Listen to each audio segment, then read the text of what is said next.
Hi hello ಹೇಗಿದ್ದೀರಾ ಎಲ್ಲರೂ? Hope every one are doing good. ಇವತ್ತೊಂದು ಬಾಳೆ ಹೂವಿಂದೊಂದು ರೆಸಿಪಿ ತಗೊಬಂದಿದ್ದೀನಿ. ಇದನ್ನು ಯಾವ ಥರ ಕ್ಲೀನ್ ಮಾಡೋದು, ಆಮೇಲೆ ಯಾವ ಥರ ಇದನ್ನು ಮಾಡೋದು ಅಂತ, ನಾನು ಯಾವ ಥರ ಮಾಡೋದು ಅಂತ ತೋರಿಸೋಣ ಅಂದ್ಕೊಂಡೆ. ಇದು ಒನ್ ಆಫ್ ಮೈ ಫೇವ್ರೆಟ್ ಅಂತಲೇ ಅನ್ಬೋದು. ನನಗಂತೂ ತುಂಬ ಇಷ್ಟ ಇದು. ಇದು ಹೈಲಿ ನ್ಯೂಟ್ರಿಷಿಯಸ್ ಆಗಿರೋದು, ಫೈಬರ್ ರಿಚ್ ಇದೆ, ಆ್ಯಂಟಿ ಆಕ್ಸಿಡೆಂಟ್ ಪ್ಯಾಕ್ಡ್ ಇದು ತುಂಬ ಆರೋಗ್ಯಕ್ಕೆ ತುಂಬ ಒಳ್ಳೆಯದು. ಮಕ್ಕಳಿಗೆಲ್ಲ ಇದನ್ನು ತಿನ್ನಿಸ್ಬೇಕು ಚೆನ್ನಾಗಿ. ಈಗ ಎಲ್ಲ ಮಕ್ಕಳೆಲ್ಲ ಜಾಸ್ತಿ ಇದನ್ನೆಲ್ಲ ತಿನ್ನೋದಿಲ್ಲ. ಸೊ ನಾನು ಈ ಥರ ಮಧ್ಯೆ ಮಧ್ಯೆ ಅವಾಗ ಮಾಡಿ ತಿನ್ನಿಸ್ತೀನಿ.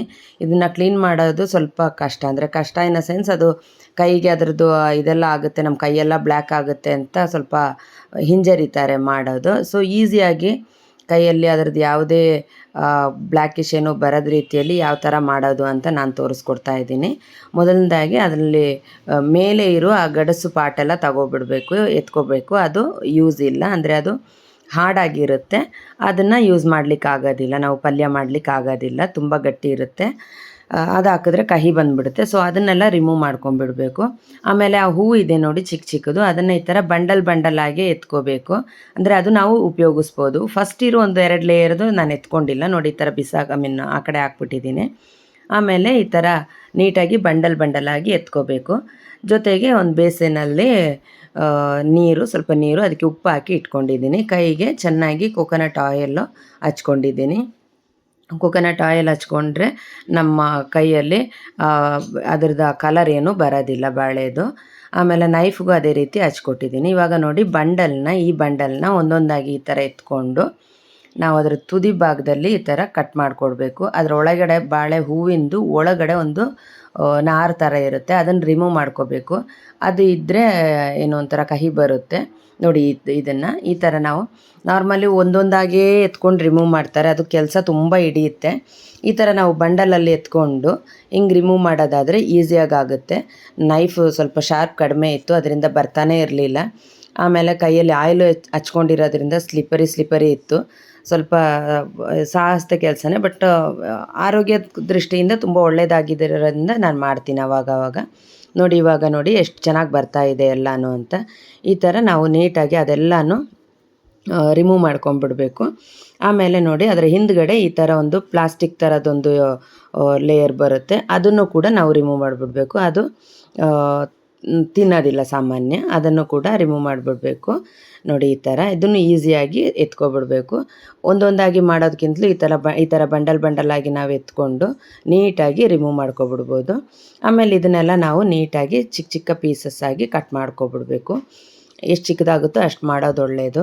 ನಂದು ನೈಫ್ ಬೇರೆ ಎಷ್ಟು ಶಾರ್ಪ್ ಮಾಡಿದ್ರೂ ಶಾರ್ಪೇ ಆಗಿರಲಿಲ್ಲ, ಅಂದರೆ ಕೈಯಲ್ಲಿ ಆಯಿಲ್ ಇರೋದ್ರಿಂದ ಸ್ಲಿಪ್ಪರಿ ಇತ್ತು, ಅದು ಶಾರ್ಪೇ ಆಗಿರಲಿಲ್ಲ ಸರಿಯಾಗಿ. ಸೊ ಅದರಿಂದ ಸ್ವಲ್ಪ ಕಷ್ಟ ಆಯಿತು. ಆಮೇಲೆ ಮೆತ್ತಿಗೆ ನೈಫ್ ಚೇಂಜ್ ಮಾಡ್ಕೊಳ್ಬೇಕಾಯಿತು. ಈಗ ನೋಡಿ ಈ ಥರ ನೈಸಾಗಿ ಕಟ್ ಮಾಡ್ಕೊಬಿಡ್ಬೇಕು. ಕಟ್ ಮಾಡಿದ ಕೂಡಲೇ ನಾವು ಆ ನೀರಿಗೆ ಹಾಕ್ಬಿಡ್ಬೇಕು, ಇಲ್ಲಾಂದರೆ ಅದು ಕಲರ್ ಚೇಂಜ್ ಬರುತ್ತೆ. ಅದು ಎಲ್ಲ ಕಟ್ ಮಾಡ್ಕೊಂಡ್ಮೇಲೆ ಹೂವನ್ನ ನೋಡಿ ಮುಂಬದಿಯಿಂದ ಈ ಥರ ನಾವು ಈ ಥರ ಸ್ಲಿಟ್ಸ್ ಕೊಟ್ಟು ಕಟ್ ಮಾಡ್ತಾ ಇರಬೇಕು, ಇಲ್ಲಾಂದ್ರೆ ದೊಡ್ಡ ಪೀಸಸ್ ಬರುತ್ತೆ. ಚಿಕ್ಕದಾದಷ್ಟು ಚೆನ್ನಾಗಿರುತ್ತೆ. ಈ ಥರ ನೋಡಿ ಇದನ್ನು ನಾವು ಈ ಥರ ಸ್ಲಿಟ್ಸ್ ಕೊಟ್ಟು ಚಿಕ್ಕದಾಗಿ ಕಟ್ ಮಾಡ್ಕೊಂಡು ಬರಬೇಕು. ಕ್ಯಾಬೇಜ್ ಎಲ್ಲ ಕಟ್ ಮಾಡ್ತೀವಲ್ಲ ಅದೇ ರೀತಿ. ನೋಡಿ ನಾನು ನೈಫು ಶಾರ್ಪ್ ಇರಲಿಲ್ಲ ಅಂತ ನೈಫ್ ಚೇಂಜ್ ಮಾಡ್ಕೊಬಿಟ್ಟೆ. ಈ ಥರ ನೋಡಿ ಚಿಕ್ಕದಾಗಿ ಇವಾಗ ನೋಡಿ ಈಸಿಯಾಗಿ ಆಗ್ತಾಯಿದೆ. ಈ ಎಡಗೈಯಲ್ಲಿ ಹಿಡ್ಕೊಂಡಿರುವಾಗಲೂ ಅಷ್ಟೇ, ಅದರಲ್ಲೂ ಆಯಿಲ್ ಇರೋದ್ರಿಂದ ಸ್ಲಿಪ್ಪಾಗಿ ಹೋಗ್ತಾಯಿತ್ತು ಸಂಹವ್. ನೋಡಿ ಈ ಥರ. ಆಮೇಲೆ ನೋಡಿ ಕೆಳಗಡೆ ಬರೋದು ಸ್ವಲ್ಪ ಹಾರ್ಡಾಗಿರುತ್ತೆ, ನಾನು ಅದನ್ನು ಯೂಸ್ ಮಾಡಲ್ಲ. ನಮಗಿವಾಗ ಕ್ಯಾಬೇಜ್ ಒಳಗಡೆ ಎಲ್ಲ ಒಂದು ಇದಿರುತ್ತೆ ನೋಡಿ, ಗಟ್ಟಿಯಾಗಿರೋ ಪೀಸು, ಅದು ನಾವು ತಗೊಳ್ಳಲ್ವಲ್ಲ, ಅದೇ ಥರ ನಾನು ಇದನ್ನು ತಗೊಳ್ಳಲ್ಲ. ನೋಡಿ ಇವಾಗ ಕೈಯಲ್ಲಿ ಒಂದು ಸ್ವಲ್ಪನೂ ಅದರದ್ದು ಬ್ಲ್ಯಾಕಿಶ್ ಏನೂ ಬರಲಿಲ್ಲ, ನೀಟಾಗಿ ಎಲ್ಲ ಕ್ಲೀನ್ ಆಯಿತು. ಇವಾಗ ಇದನ್ನು ಚೆನ್ನಾಗಿ ಒಂದು ಸಲ ಅದೇ ನೀರಲ್ಲಿ ಚೆನ್ನಾಗಿ ಈ ಥರ ಉಜ್ಜಿಬಿಟ್ಟು ನೀರಲ್ಲೇ ಸ್ವಲ್ಪ ಹೊತ್ತು ಅದೇ ನೆನೆಯಕ್ಕೆ ಬಿಟ್ಬಿಟ್ಟು ಆಮೇಲೆ ಸ್ವಲ್ಪ ಹೊತ್ತು ಆದಮೇಲೆ ಅದನ್ನು ಹಿಂಡಿ ಎತ್ಕೊಬಿಡ್ಬೇಕು. ನೋಡಿ ನೀರು ಕಲರೇ ಚೇಂಜ್ ಆಯಿತು ನೋಡಿ. ಇವಾಗ ಅದನ್ನು ಚೆನ್ನಾಗಿ ಹಿಂಡಿ ಎತ್ಕೊಬಿಡ್ಬೇಕು. ನೀಟಾಗಿ ಹಿಂಡ್ಕೋಬೇಕು, ನೀರೆಲ್ಲ ಎತ್ತಿಬಿಡಬೇಕು. ನೋಡಿ ಇಷ್ಟು ಇದಾಗಿ ಫೋರ್ಸಾಗಿ ಈ ಥರ ಹಿಂಡ್ಬಿಟ್ಟು ಎತ್ತಿ ಇಟ್ಕೊಳ್ಳೋಣ. ಆಮೇಲೆ ಇನ್ನೊಂದು ರೌಂಡ್ ನಾನು ತೊಳೆದಿದ್ದೀನಿ, ನಾನು ಅದನ್ನು ವೀಡಿಯೋ ಮಾಡಿಲ್ಲ, ಒಂದೇ ರೌಂಡು ತೋರಿಸ್ತಾ ಇದ್ದೀನಿ. ಇನ್ನೊಂದು ರೌಂಡ್ ನಾನು ತೊಳೆದು ಎತ್ತಿ ಇಟ್ಕೊಂಡಿದ್ದೀನಿ ಈ ಥರ ಇನ್ನೊಂದು ನೀರಲ್ಲಿ. ಆ ನೀರಿಗೂ ಕೂಡ ಉಪ್ಪು ಹಾಕಿ ತೊಳೆದಿದ್ದೆ. ಮತ್ತು ನಾವು ಅದಕ್ಕೆ ಸ್ವಲ್ಪ ಬೆಳ್ಳುಳ್ಳಿ ಆರೋಗ್ಯಕ್ಕೆ ತುಂಬ ಒಳ್ಳೆಯದು, ಅದರಿಂದ ನಾನು ಸ್ವಲ್ಪ ಜಾಸ್ತಿನೇ ಎತ್ಕೊಂಡಿದ್ದೀನಿ. ಬೆಳ್ಳುಳ್ಳಿ ಒಣಮೆಣಸು ಹಾಕ್ಕೊಂಡು ನಾವು ಕುಟಾಣಿಗೆ ಹಾಕ್ಕೊಂಡು ಚೆನ್ನಾಗಿ ಜಜ್ಕೊಳ್ಳೋಣ. ಇದು ಬೇರೆ ನಾನು ಹಸಿಮೆಣಸು ಏನೂ ಹಾಕ್ತಾಯಿಲ್ಲ, ಅದರಿಂದ ಒಣಮೆಣಸು ನಿಮ್ಮ ಖಾರಕ್ಕೆ ಎಷ್ಟು ಬೇಕೋ ಅಷ್ಟು ಹಾಕ್ಕೋಬೋದು. ಚೆನ್ನಾಗಿ ಜಜ್ಕೊತಾ ಇದ್ದೀನಿ. ಜಜ್ಜಿ ಎತ್ತಿಟ್ಕೊಳ್ಳೋಣ. ಜೊತೆಗೆ ನಾವು ಸ್ವಲ್ಪ ಸಣ್ಣ ಈರುಳ್ಳಿ, ದೊಡ್ಡ ಈರುಳ್ಳಿ ಆದರೆ ಒಂದು ಚಿಕ್ಕದೊಂದು ಈರುಳ್ಳಿ ಸಾಕಾಗುತ್ತೆ. ಅದು ನೀವು ಹೂವು ಎಷ್ಟು ಇರುತ್ತೆ ಅದ್ರ ಮೇಲೆ ಡಿಪೆಂಡು. ಆಮೇಲೆ ಇದನ್ನು ಈರುಳ್ಳಿನೂ ಈ ಥರ ಚೆನ್ನಾಗಿ ಜಜ್ಕೊಳ್ಳೋಣ. ಈರುಳ್ಳಿನೂ ಜಜ್ಜಿ ಸ್ವಲ್ಪ ಇದನ್ನು ಅಷ್ಟೇ ಚೆನ್ನಾಗಿ ಜಜ್ಜಬೇಕು. ಜಜ್ಜಿ ಎತ್ತಿ ಇಟ್ಕೊಳ್ಳೋಣ ಬದಿಗೆ. ಆಮೇಲೆ ಇನ್ನೊಂದು ಪ್ಯಾನ್ ರೆಡಿ ಮಾಡ್ಕೊಳ್ಳೋಣ. ಪ್ಯಾನಿಗೆ ಆಯಿಲ್ ಹಾಕೋತಾ ಇದ್ದೀನಿ. ನಾನು ಕೊಕೊನಟ್ ಆಯಿಲಲ್ಲಿ ಸಾಮಾನ್ಯವಾಗಿ ಮಾಡ್ತೀನಿ. ಆಯಿಲ್ನ ಹಾಕ್ಕೊಂಡಿದ್ದೀನಿ. ಆಯಿಲ್ ಹಾಕ್ಕೊಂಡು ಅದನ್ನು ಚೆನ್ನಾಗಿ ಆಯಿಲ್ ಬಿಸಿ ಆದಮೇಲೆ ಅದಕ್ಕೆ ಸಾಸಿವೆ ಹಾಕ್ಕೊಡೋಣ. ಇದು ಒಂಥರ ನೊಸ್ಟಾಲ್ಜಿಯಾ ಅಂತಲೇ ಅನ್ಬೋದು ನನಗೆ ಈ ಫುಡ್ಡು. ನಾವು ಚಿಕ್ಕವರಿರುವಾಗೆಲ್ಲ ಜಾಸ್ತಿ ತಿಂತಾಯಿದ್ದೀವಿ. ನಮಗೆ ಊರಲ್ಲೆಲ್ಲ ಆವಾಗ ಫ್ರೀಯಾಗಿ ಬರೋದು ನಮ್ಮ ತೋಟಗಳಲ್ಲೇ ಇರುತ್ತೆ ಅಲ್ವಾ. ನೋಡಿ ಸಾಸಿವೆ ಸಿಡಿದ ಕೂಡಲೇ ನಾನು ಇವಾಗ ಜಜ್ಜಿ ಇಟ್ಕೊಂಡಿರುವ ಬೆರಕೆನೆಲ್ಲ ಹಾಕ್ಕೊತಾ ಇದ್ದೀನಿ. ಜಜ್ಜಿ ಇಟ್ಕೊಂಡಿರುವ ಒಣಮೆಣ್ಸಿನ್ಕಾಯಿ, ಬೆಳ್ಳುಳ್ಳಿ ಮತ್ತು ಸಣ್ಣ ಈರುಳ್ಳಿ, ಜೊತೆಗೆ ಸ್ವಲ್ಪ ಕರಿಬೇವಿನ ಸೊಪ್ಪು ಹಾಕ್ಕೊಟ್ಟು ಚೆನ್ನಾಗಿ ಸಾಟ್ ಮಾಡೋಣ. ಆಮೇಲೆ ನಾರ್ಮಲಾಗಿ ಈ ಹೂವು ಒಂದು ನೇಂದ್ರ ಬಾಳೆದು ಮಾಡ್ತಾರೆ, ಆಮೇಲೆ ಹೂ ಬಾಳೆ ಅಂತಾರೆ. ಇವೆರಡು ಬಾಳೆ ಹೂವನ್ನು ಮಾತ್ರ ಮಾಡ್ತಾರೆ, ಮಿಕ್ಕಿದ್ದು ಅಷ್ಟು ಟೇಸ್ಟ್ ಕೊಡಲ್ಲ, ಒಂಥರ ಕಹಿ ಇರುತ್ತೆ ಅಂತಾರೆ. ನಾನು ಟ್ರೈನೂ ಮಾಡಿಲ್ಲ, ನನಗೆ ಇವೆರಡೇ ಇಲ್ಲಿನೂ ಸಿಗೋದು. ಊರಲ್ಲಾದರೂ ಅವೆರಡಲ್ಲೇ ಮಾಡೋದು. ಆಮೇಲೆ ಈಗ ತೊಳೆದಿಟ್ಕೊಂಡಿರುವ ಹೂವನ್ನು ಹಾಕ್ಕೊತಾ ಇದ್ದೀವಿ. ಅದನ್ನು ಚೆನ್ನಾಗಿ ಇದರಲ್ಲಿ ಮಿಕ್ಸ್ ಮಾಡ್ಕೊಳ್ಳೋಣ. ಎಣ್ಣೆಯಲ್ಲಿ ಚೆನ್ನಾಗಿ ಮಿಕ್ಸ್ ಆಗಲಿ. ಇಲ್ಲಿ ನನಗೆ ಊರಲ್ಲಾದರೆ ಫ್ರೀಯಾಗಿ ಸಿಗೋದು, ಇಲ್ಲಿ ನಾನು 40 ರೂಪಾಯಿ ಕೊಟ್ಟು ತಗೊಂಡಿದ್ದೀನಿ ಅನ್ನೋ ಉದ್ದೇಶದಿಂದ ಆ ಹೂವನ್ನು ಒಂದನ್ನು ಬಿಡದೆ ನಾನು ಆದಷ್ಟು ಉಪಯೋಗಿಸ್ಕೊಂಡಿದ್ದೀನಿ. ಊರಲ್ಲೆಲ್ಲ ವೇಸ್ಟ್ ಆಗ್ತಾ ಇರುತ್ತೆ. ನಮ್ಮ ಅಣ್ಣನಿಗಂತೂ ಬಾಳೆ ತೋಟ ಇದೆ, ಅಲ್ಲಿ ವೇಸ್ಟ್ ಆಗ್ತಾ ಇರುತ್ತೆ. ಹೊಟ್ಟೆ ಉರಿಯುತ್ತೆ ಅವಾಗ ನೋಡಿದ್ರೆ, ಇಲ್ಲಿ ಇಷ್ಟೊಂದು ಕಾಸು ಕೊಟ್ಟು ತಗೊತೀವಿ ಅಂತ. ಓಕೆ, ಉಪ್ಪು ಹಾಕ್ಕೊಡ್ತಾ ಇದ್ದೀನಿ. ಉಪ್ಪು ಹಾಕ್ಕೊಟ್ಟು ಚೆನ್ನಾಗಿ ಮಿಕ್ಸ್ ಮಾಡಿ ಸ್ವಲ್ಪ ಹೊತ್ತು ನಾವು ಏನು ನೀರು ಏನು ಹಾಕೋಂಗಿಲ್ಲ, ಅದೇ ಹಬೆಯಲ್ಲೇ ಬೇಯಬೇಕದು. ಹಬೆಯಲ್ಲೇ ಹಂಗೆ ಬೇಯಲಿಕ್ಕೆ ಬಿಡೋಣ ಸ್ವಲ್ಪ ಹೊತ್ತು ಮುಚ್ಚಿ ಇಟ್ಬಿಟ್ಟು. ಬೆಂದ ಮೇಲೆ ಮುಂದಿನ ಸ್ಟೆಪ್ ನೋಡೋಣ. ಇವಾಗ ನೋಡಿ ಸ್ವಲ್ಪ ಹೊತ್ತು ಹಾಗೆ ಮುಚ್ಚಿ ಇಡ್ತಾ ಇದ್ದೀನಿ. ಹಬೆನಲ್ಲಿ ಬೇಯಬೇಕು, ನೀರು ಬೆರೆಸಲೇಬಾರ್ದು ಒಂದು ಸ್ವಲ್ಪನೂ.